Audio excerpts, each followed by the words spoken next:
Dan tiba-tiba kan, dia dah cerita punyalah seronok dia bercerita dengan saya tu. Tiba-tiba je, pakcik ni diam je duduk dekat seat belakang tu. Dan saya tengok kan, dah kenapa pula orang tu tiba-tiba diam je kan. Dan saya pun deling, tengok, tak ada apa-apa. Dia okey lagi kat belakang tu kan, tapi cuma dia diam je lah. Dan saya pun teruskan je lah perjalanan. Dan setelah beberapa jam perjalanan lah, selepas melalui jalan nak ke Tanjung Malim tu, tiba-tiba, nak. Kau berhenti kat sini. Berhenti. Kenapa, Cik? Kenapa berhenti kat sini pula? Ada apa kat sini, Cik?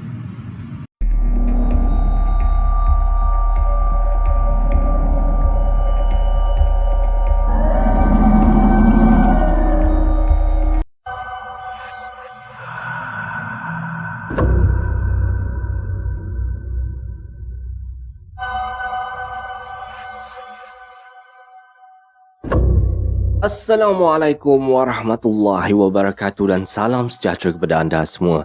Selamat datang ke channel Kisah Seram Malaysia. Diharapkan anda semua pada hari ini sihat-sihat belaka lah hendaknya, insya-Allah. Baiklah, semua kisah-kisah yang saya ceritakan dekat sini pada hari ini anda anggaplah sebagai satu hiburan sahaja.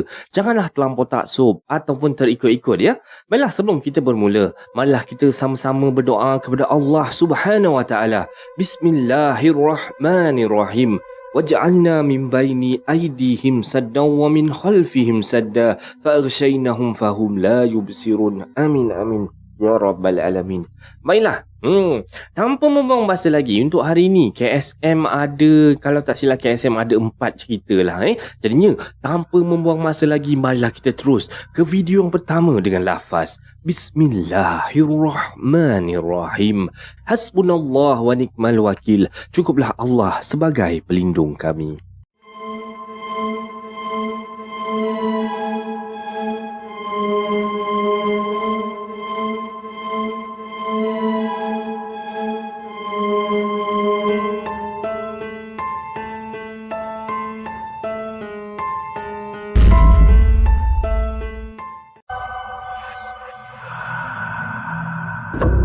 Okey, apa khabar semua anda hari ni? Macam mana puasa hari ni? Harap-harap baik-baik lah semua Buka puasa apa tadi?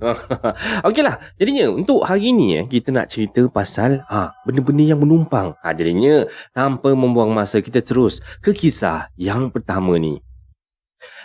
Assalamualaikum warahmatullahi wabarakatuh dan salam sejahtera kepada anda semua. Waalaikumsalam warahmatullahi wabarakatuh.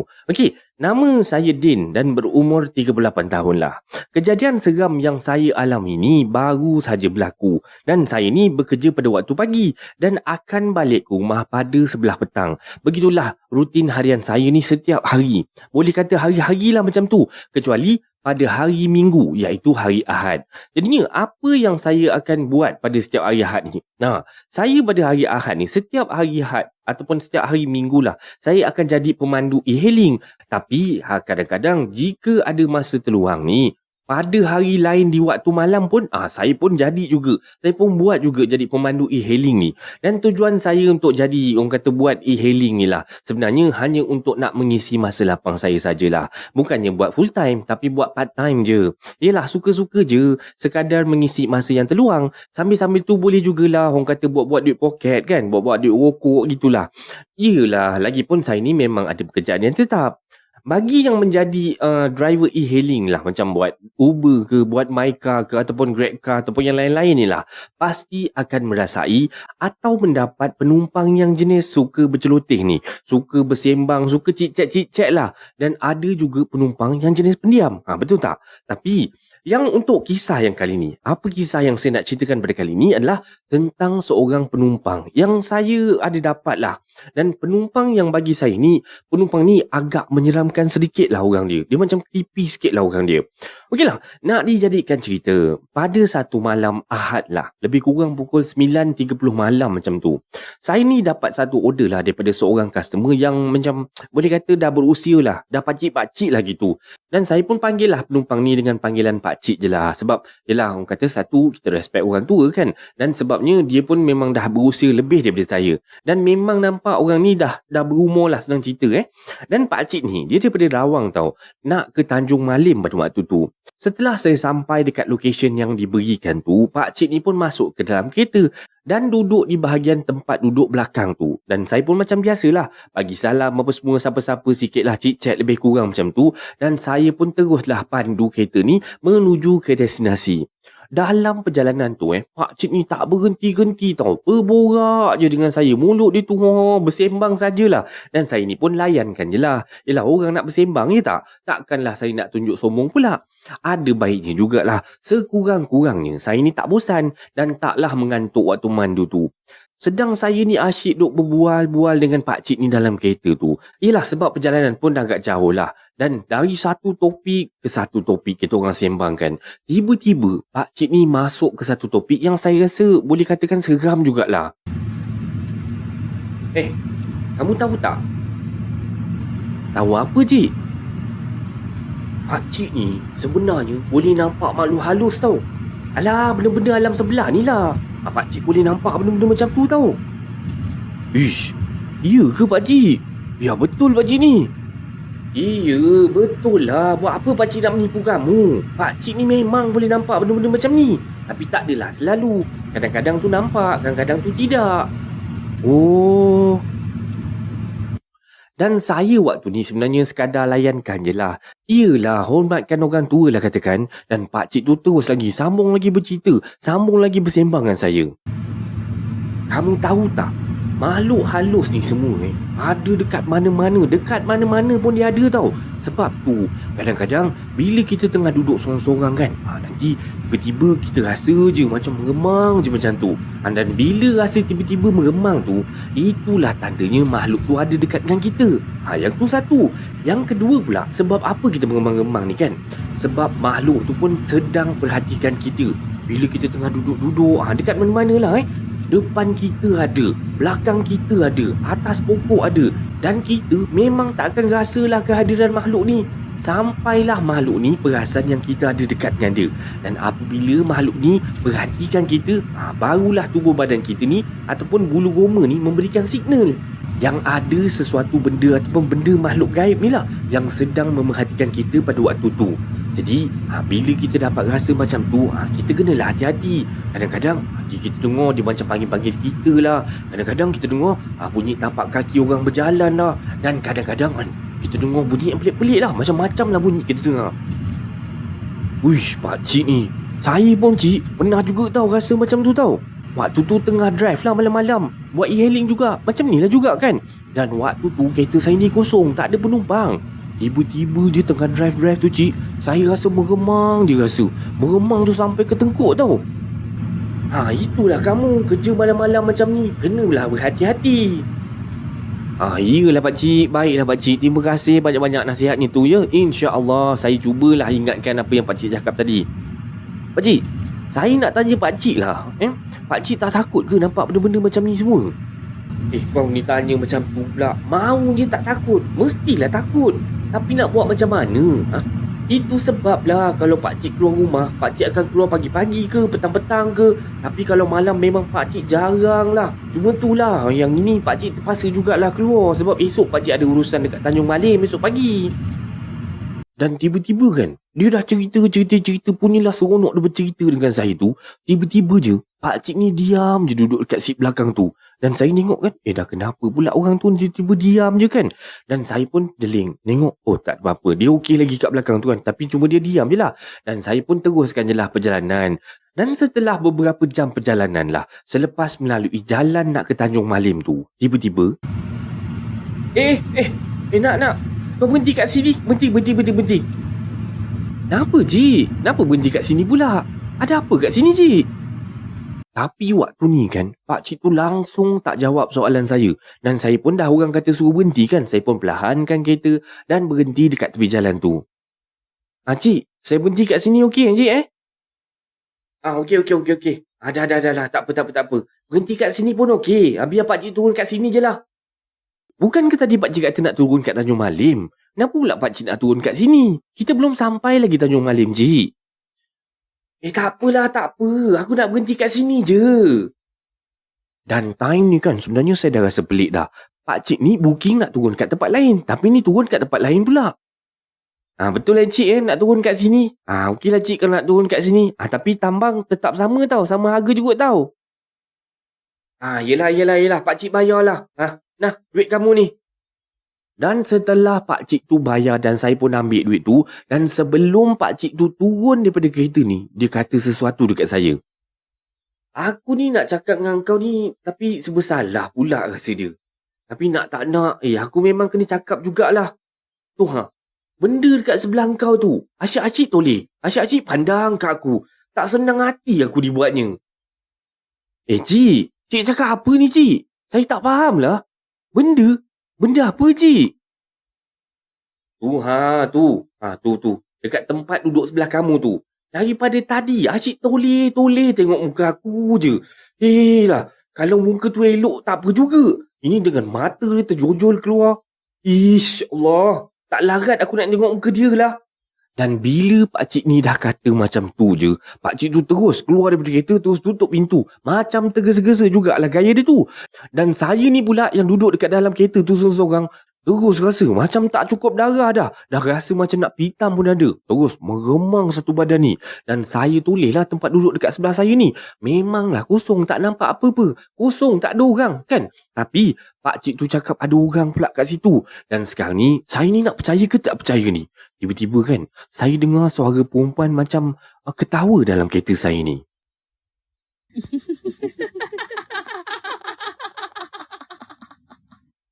Dan terus saya terkaku. Bulu roma ni terus meremang daripada tangan sampailah ke tengkuk. Dan saya teruslah baca ayat kursi berulang-ulang kali. Tak tahulah betul ke tidak bacaan saya time tu. Dan saya baca sampailah saya rasa macam tenang sikit. Dan saya pun pandang keliling. Pandang dekat sebelah saya tu. Tengok nampak semua macam okey je. Tak nampak apa-apa pun. Dan bila dah rasa betul-betul selamat ni, barulah saya mulakan perjalanan nak balik ke rumah ni semula. Dan Alhamdulillah, semasa perjalanan untuk nak balik ni lah, tak ada apa-apa yang berlaku. Tapi perasaan seram tu masih ada. Jantung tu masih juga berdegup juga. Dan ini adalah kisah seram Malaysia yang pembukaan ataupun kisah yang pertama pada hari ni. Jadi macam mana anda rasa dengan kisah yang pertama ni? Sebab kisah untuk hari ni, tajuk besar dia kita pasal tumpang. Jadi kita terus dengan kisah yang kedua ni.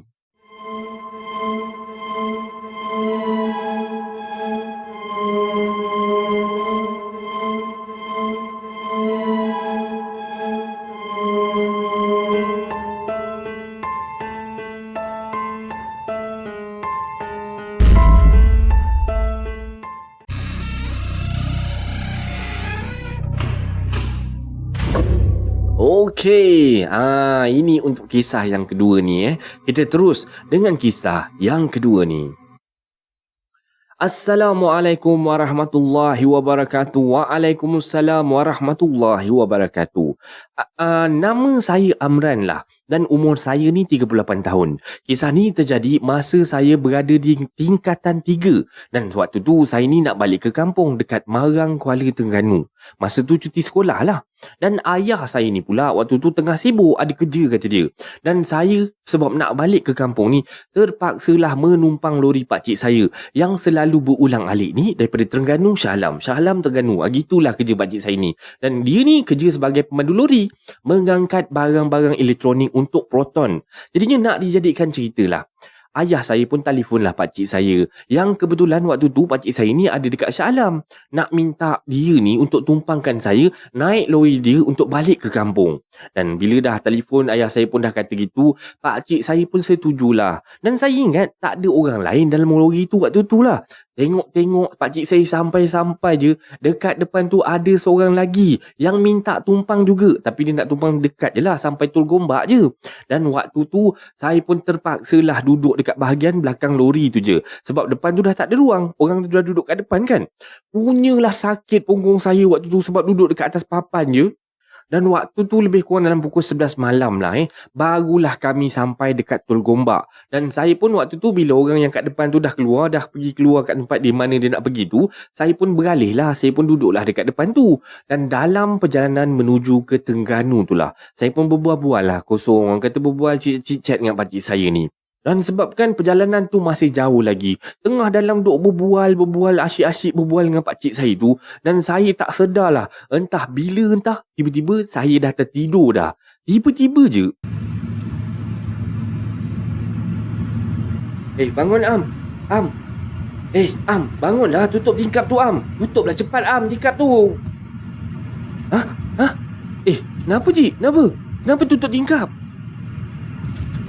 Kita ni dah nak masuk kawasan Bukit Besi ni. Kawasan ni dia lain macam sikit Am. Kau tutup je lah tingkap tu dulu. Janganlah banyak tanya. Yelah. Orang nak tutup lah ni. Kenapa cik? Apa yang ada kat sini? Cik ceritalah. Kalau kau nak tahu, dekat sinilah orang kata banyak sangat terjadinya gangguan. Inilah tempat dia. Ada pernah jadi, tengah sedap-sedap acik ni tengah memandu kat sinilah dulu. Tiba-tiba bergolek je pocong dekat depan, kat tengah-tengah jalan waktu tu. Memang tak sempat elak lah cerita dia. Nasib baiklah waktu tu acik ni tak bawa laju sangat. Kalaulah acik bawa laju time tu, cik ingat cik dah arwah dah. Dan bila acik dah lepas benda tu lah, dah tergelek dah benda tu, acik pun berhentilah dekat tepi jalan. Acik turunlah lori ni nak tengok apa yang ada dekat atas jalan tadi. Bila acik pusing tengok kat belakang, tengok tak ada apa pun kat atas jalan. Tu. Kau tengok tu. Kau nampak tak pokok-pokok tu? Kat situlah acik pernah nampak ada cik pun bertenggek kat pokok tu. Dan waktu ni kan, saya pun terdiam je lah dengarkan cerita daripada pakcik saya ni. Sambil tu saya pun perhatikanlah suasana ni dekat luar lori tu. Dekat luar lori waktu tu tak payah cakap lah. Dengan kabus dia, dengan lain macam dia, memang gelap gelita kat situ. Baru tengok macam tu saya dah rasa meremang. Kalaulah nampak apa-apa, tak tahulah saya ni jadi macam mana. Tengah dalam perjalanan dalam kawasan Bukit Besi tu lah, saya ni duduk tau, diam je sebab dah takut pakcik saya dah cerita macam tu kan. Tapi pakcik saya ni relax je tau. Siap nyalakan rokok gudang garam, siap isap rokok sambil buka-buka tingkap macam tu. Relax, santai, tenang, relax macam tak ada apa-apa je kan dia ni. Dan saya pun sambung dengan semula, diam, pandang dekat luar lori ni semula. Dalam kelam-kelam lampu jalan tu lah, tambah-tambah pula cuaca waktu tu tengah berkabus kan. Saya ni nampak daripada jauh tu macam nampak seorang lelaki tau. Dalam umur macam lingkungan macam bapak-bapak saya lah macam tu. Dia berdiri dekat tepi jalan tu sambil melambai-lambaikan pakai jaket dia. Dia lambai-lambai macam tu. Ish, betul ke apa yang aku nampak ni? Am, kau tutup mata kau Am. Kau jangan tengok Am. Tak payah tengok. Tapi yang saya ni memang jenis degil. Tetap juga nak tengok. Dan saya pun besarkan lagi biji mata ni. Makin lama makin hampir. Dan saya pandang betul-betul. Dan saya rasa benda tu memang bukan manusia. Sebab kawasan tu memang tak ada kampung ataupun rumah. Nak kata kenderaan dia tu rosak, mustahil lah. Sebab saya ni daripada tadi sepanjang jalan tu saya tengok kat tepi tu, memang tak ada nampak satu biji kenderaan pun tersadai kat situ. Dan pakcik saya ni dengan selamba je tau lalu dekat sebelah orang tu. Dan muka orang tu memang saya tak nampak dengan jelas lah. Sebab waktu tu gelap. Dan lampu jalan pun sama-sama je dekat situ. Dan lepas je lalu sebelah dia ni, saya masih lagi cuba tengok dekat cermin sisi tu. Dia masih ada dekat situ tau, sambil melambai-lambai dan buat isyarat tangan macam nak tumpang kenderaan orang tu. Dan saya ni tak pastilah apa benda yang sebenarnya saya nampak waktu tu. Tapi bagi saya, confirm lah, memang itu bukan manusia. Dan saya rasa lega sangat-sangat lepas dah tak nampak lagi bayang-bayang dia tu. Dan kami pun teruslah berjalan. Dan saya tengok tahu waktu tu jam dalam pukul 3-4 pagi lah macam tu. Dan tak jauh daripada situ, pakcik saya ni terus belok masuk ke satu perkampungan ni. Dan katanya nak cari masjid untuk nak rehat tidur sekejap. Biar betul pakcik saya ni. Kampung mana yang dia nak pergi, saya pun tak tahulah dekat situ. Tapi bila dia masuk je sempang tu, jalan tu terus senyap, sunyi, sepi. Langsung tak ada lampu jalan dekat situ. Dan bila sampai je dalam kawasan masjid tu, pakcik saya pun ajaklah saya untuk turun sekali. Ajak saya tidur dekat dalam masjid tu. Dan saya jenguk kat luar lori tu, saya tengok kan, saya nampak dekat masjid tu, betul-betul dekat tepi masjid tu, kubur. Sepanjang-panjang, sebesar-besar, seluas-luasnya, kubur je kat tepi tu. Dan saya pun lupakan je lah niat ataupun hajat saya ni nak tidur kat masjid tu. Saya lagi rela nak tidur dekat dalam lori ni. Tak sempat saya jawab apa-apa pun. Saya toleh kat pakcik saya tadi, pakcik saya ni dah hilang dah. Laju betul orang tua ni masuk masjid. Dan saya waktu ni dalam keadaan corak tau. Saya ambil tu ala good morning tu, saya sangkut dekat tingkap kiri kanan lori tu. Yelah, takut kot nanti kan tengah tidur nanti, ada je mata daripada luar tu. Kalau buatnya dia kenyit mata kat saya nanti, tak pengsan saya kat situ. Okey, bila saya dah tutup cermin kiri kanan ni, saya sangkutkan tuala good morning ni kan, saya tulis depan. Kau cermin lagi besar lagi. Cermin besar dekat depan ni, macam mana saya nak tutup kan? Buatnya karang dia melekap dekat cermin depan ni karang. Mati kejung saya kat situ. Lama tau, saya duduk dekat situ, duduk terkebil-kebil biji mata ni kan, memandangkan, memikirkan macam mana aku nak tutup cermin depan besar ni kan. Dan saya memang tak tahu nak buat macam mana lah cerita dia. Last saya tidur menghadap kerusi je. Senang. Waktu tu tak pandang depan langsung kan. Nasib baiklah, memang badan saya waktu tu memang dah penat sangat-sangat kan. Tak sampai 5 minit, saya pun dah terlelap je. Tengah saya sedap-sedap tidur ni, tiba-tiba ada orang ketuk cermin lori tu. Rupa-rupanya yang ketuk tu pakcik saya. Dan waktu tu pun dah pukul 5.30 pagi rupanya. Dan lori ni pula kena sampai dekat Terengganu awal pagi. Begitulah kisahnya, cerita satu malam perjalanan ke Kuala Terengganu ni. Harap pemandu-pemandu yang ada dekat luar sana ni semua berhati-hatilah kalau memandu pada waktu-waktu malam ni.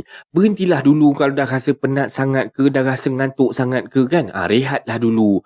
Iblis dan syaitan ni memang sentiasa je cuba untuk menyesatkan manusia. Tak kira lah malam ke, siang ke. Wallahu'alam bissawab. Dan sekian. Dan ini adalah kisah seram Malaysia yang kedua pada malam ni. Macam mana anda rasa dengan kisah yang kedua ni? Kan? Menarik juga kan? Okey. Jadi kita terus dengan kisah yang ketiga pada malam ni.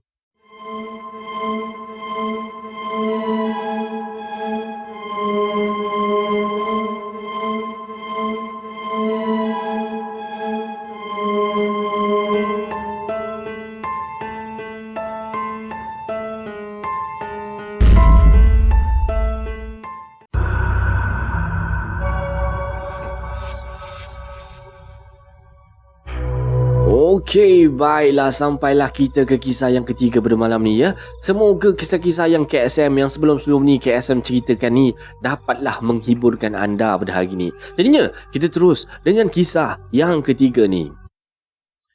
Hai semua, Assalamualaikum. Waalaikumsalam warahmatullahi wabarakatuh. Okey, nama saya Hana dan umur saya ni 27 tahun lah. Dan saya nak ceritakan pengalaman saya sewaktu bekerja sebagai resepsionis hotel bajet di Johor dulu waktu PKPD.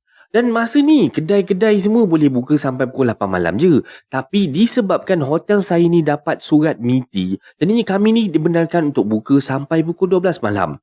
Kadang bos saya ni anjakkan waktu kita punya hotel ni sampai ke pukul 2 pagi. Dan kamilah satu-satunya hotel yang boleh beroperasi sampai waktu tu. Hotel-hotel lain semua tak dapat. Okey, korang bayangkanlah ya. Saya ni seorang perempuan, ulang-alik malam-malam buta macam tu, lalu pula jalan-jalan yang gelap-gelap sorang-sorang. Memang scary. Okeylah, nak dijadikan cerita. Satu hari, bos saya beritahu yang hotel ni dah boleh beroperasi 24 jam macam dulu-dulu. Dan dia suruh saya get ready untuk saya masuk shift 12 malam balik pukul 8 pagi. Walaupun saya ni seorang perempuan lah, saya memang selalu kena kerja shift malam. Dan bolehlah dikatakan saya je lah yang shift malam. Orang lain semua pagi. Dengan alasan diorang ni dah berkeluarga. Dan saya ni pula bujang. Tak apalah. Waktu tu saya pun redakan je lah. Okey, sambung balik semula cerita dia. Saya ni kalau kena balik malam, kalau time hujung minggu, memang saya selalu bawa peneman lah. Kadang-kadang bawa adik, tak pun mak saudara. Kadang-kadang kawan baik lah. Sebab takut juga balik malam-malam ni. Tapi kalau weekdays ni, saya kerja shift malam, saya akan sorang-sorang je kat situ. Yelah, diorang semua kan nak kena pergi sekolah. Ada juga yang nak kena pergi kerja kan. Jadi tak boleh lah diorang ni nak temankan saya selalu. Dan satu hari itulah, saya kena masuk pukul 12 malam tau. Dan saya pun macam biasalah. Saya bawa adik perempuan saya yang umur 10 tahun lah waktu tu. Untuk nak temankan saya tu lah.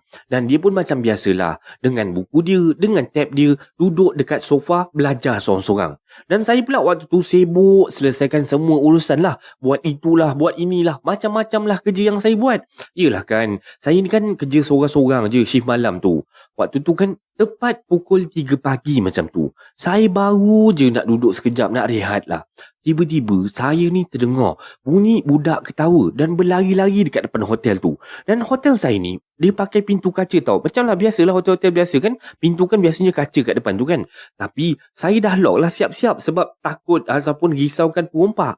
Dan saya dengar tau bunyi budak ni berlari-lari sambil tergelak-gelak. Tapi bila saya tengok tak ada orang pun dekat situ.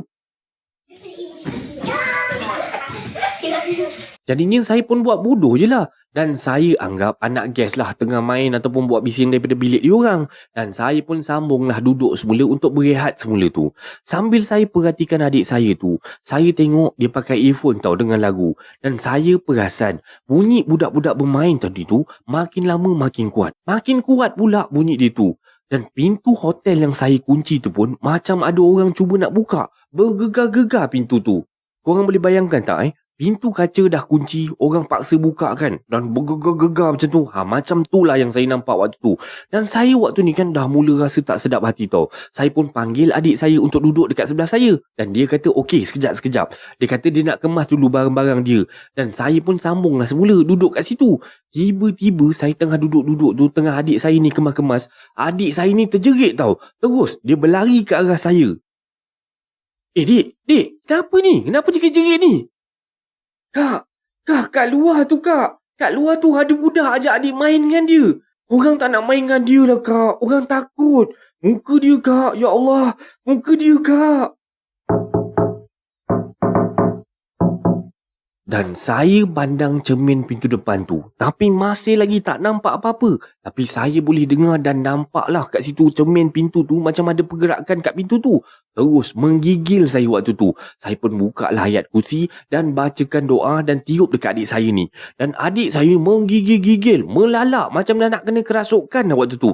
Tapi adik saya ni langsung tak nak buka mata. Dia kata budak tu paksa dia keluar ajak dia main kat luar tu. Saya pun cubalah tenangkan adik saya ni. Tapi tak jadi juga. Dia ni makin teruk, makin meracau-racau pula. Dan saya ni pula waktu ni, bila adik saya dah terjerit-jerit macam tu, saya rasa risau pula. Risau kan gas saya ni terjaga. Dan bila saya waktu ni memang dah panik sangat-sangat. Dan dah tak tahulah nak buat apa. Saya pun WhatsApp dah suami saya. Jadi suami saya pun kata, dia nak datang, nak ambil kami balik waktu tu. Dan suami saya ni, tempat kerja dia tu jauh tau daripada tempat saya ni. Kalau nak sampai kat tempat saya tu, makan masa 1 jam lah juga. Jadinya nak tak nak terpaksalah juga saya ni tunggu. Dan dalam 1 jam tu saya menunggu suami saya datang tu. Macam-macam yang saya dengar. Ketawalah, mengilailah. Jadinya saya pun tunggu. Akhirnya suami saya pun sampai. Dan bila suami saya ni sampai, dia bawa sekali kawan dia. Dan saya pun buka lah pintu hotel tu. Suami pun baca-baca ayat apa benda tak kan. Lepas tu dia terus azan dekat reception area tu. Dan siap semua tu, dia terus dokong adik saya bawa masuk dalam kereta.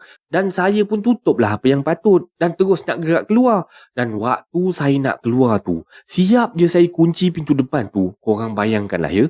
Kan time tu, time PKP kan. Memang tak ada seorang manusia pun dekat situ. Dan kami semua ni boleh dengar. Hey, dah nak balik ke? Aku tak puas lagi lah main dengan kau. Janganlah balik dulu. Dan kami tu waktu tu bila dah dengar macam tu, apa lagi teruslah kami ni berlari semua masuk dalam kereta dan terus gerak balik ke rumah. Dan sampai dekat rumah ni kan, adik saya ni dah macam dah start dah kena kerasukan dah. Dan suami saya pun ambilkan air dan bacakan doa dan suruh adik saya basuh muka dan bagi adik saya minum air tu. Dan bila adik saya ni tenang sikit lah, dia terus tertidur. Mungkin penat sangat lah agaknya, kena gangguan macam tu. Dan Alhamdulillah, esoknya adik saya pun dah okey. Itulah kisah saya yang bekerja pada shift malam waktu PKPD dulu. Dan sekian, terima kasih. Dan ini adalah kisah seram Malaysia yang ketiga pada malam ni. Macam mana anda rasa dengan kisah yang ketiga ni? Sebabkan KSM masih ada lagi satu, walaupun masa tu dah agak nampaknya macam dah terlebih. Tapi tak apalah. Kita terus dengan kisah yang keempat pada malam ni.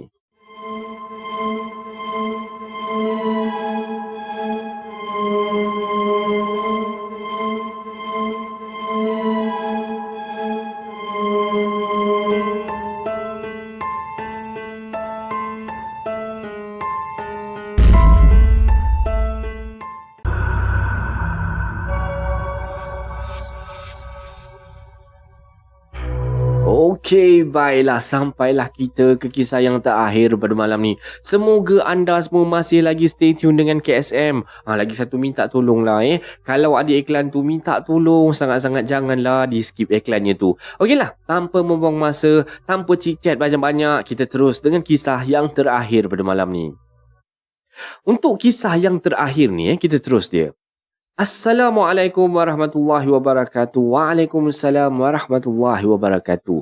Nama saya Imran, umur saya 42 tahun, asal daripada Kedah. Okey, kat sini dia tanya tau, siapa pernah berhenti dekat R&R gurun tu? Dan kat sinilah saya nak cerita pasal tu lah. Kalau korang lalu dekat situ, berhati-hatilah jika ada seorang lelaki tua minta tumpang dekat R&R gurun tu.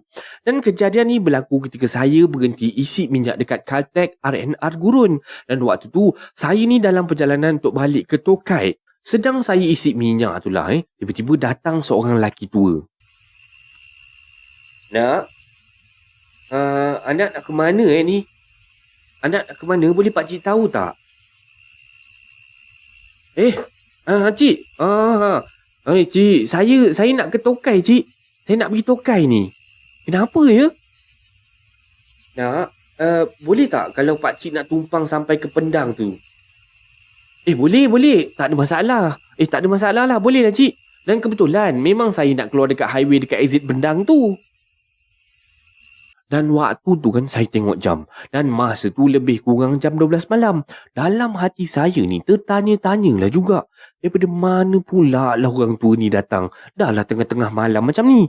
Orang ke bukan orang ni? Dan bila dah terfikir macam tu, saya rasa macam menyesal pun ada izinkan dia ni tumpang. Otak saya ni dah mula fikir macam-macam dah waktu ni.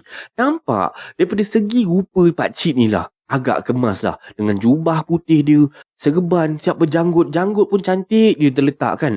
Dan sebaik saja pakcik ni masuk dalam kereta saya tu, bau minyak atar mekar tu semerbak dalam kereta tau. Dan mulut saya ni langsung terus macam terkunci. Walaupun dalam hati ni memang sangat-sangat nak tahu siapa pakcik ni sebenarnya. Yelah, risaulah juga kadang kalau banyak tanya sangat, buatnya tersalah tanya ke, timbul pula hal sensitif. Nanti jadi pula perkara yang tak diduga tengah-tengah malam buta macam ni. Daripada awal kereta saya ni bergerak, saya ni diamkan je tahu dalam kereta tu. Langsung saya tak berani nak tanya apa-apa. Sehinggalah kami melewati kawasan Jenun. Tiba-tiba pakcik ni buka mulut.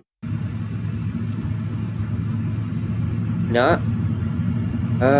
Anak nak kaya tak? Dan waktu ni kan saya tersentak tau. Pakcik ni boleh pula tiba-tiba tanya saya soalan macam tu.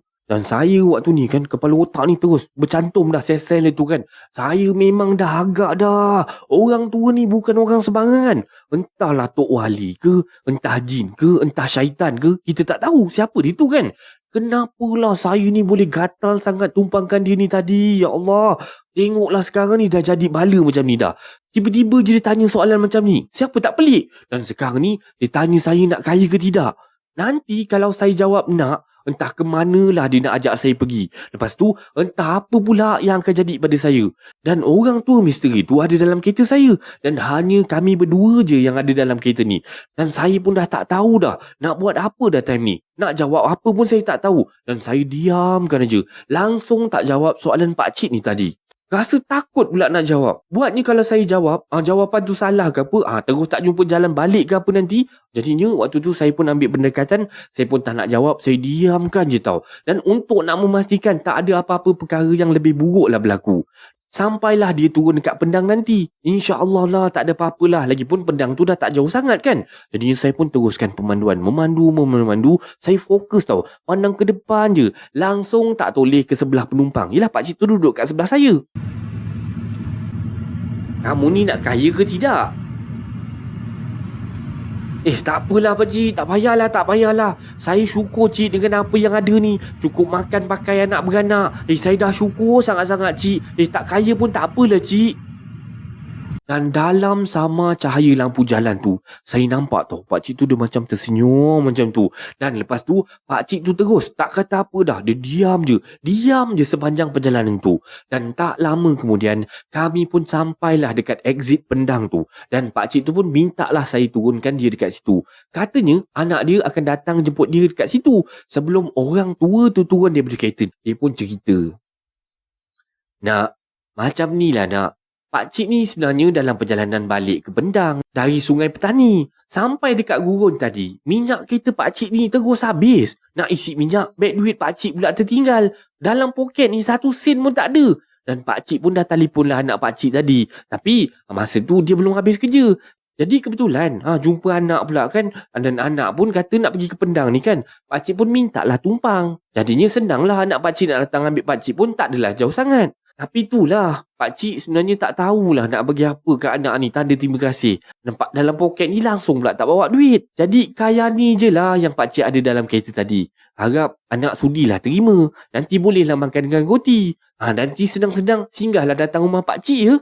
Dan itulah kata pakcik tu sebelum melangkah keluar daripada kereta saya di Plaza Tol Koba tu. Dan selamat berpuasa. Dengan ini berakhirlah kisah seram Malaysia pada hari ini. Semoga anda terhibur dengan kisah-kisah yang KSM sampaikan ya. Baiklah, sebelum kita akhiri kisah seram Malaysia pada kali ini, kita letak disclaimer dulu.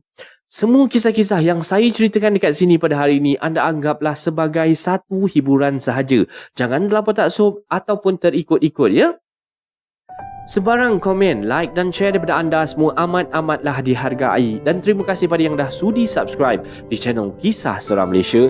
Dan yang masih belum tu, anda bantulah saya dengan menekan butang subscribe, like dan sharekan video ini kepada kawan-kawan anda. Sokongan daripada anda semua adalah ibarat satu pembakar semangat buat saya untuk terus berkarya, agar saya terus berusaha untuk membuat banyak video-video yang baik, yang menarik dan berkualiti untuk anda semua tonton, insya-Allah. Jadinya yang baik itu datang daripada Allah Subhanahu Wa Taala dan yang buruk itu datang daripada kelemahan diri saya sendiri. Dan saya akhiri kisah seram Malaysia pada kali ini dengan lafaz Assalamualaikum warahmatullahi wabarakatuh. Thank you so much for your support. See you next video. Take care guys and God bless you.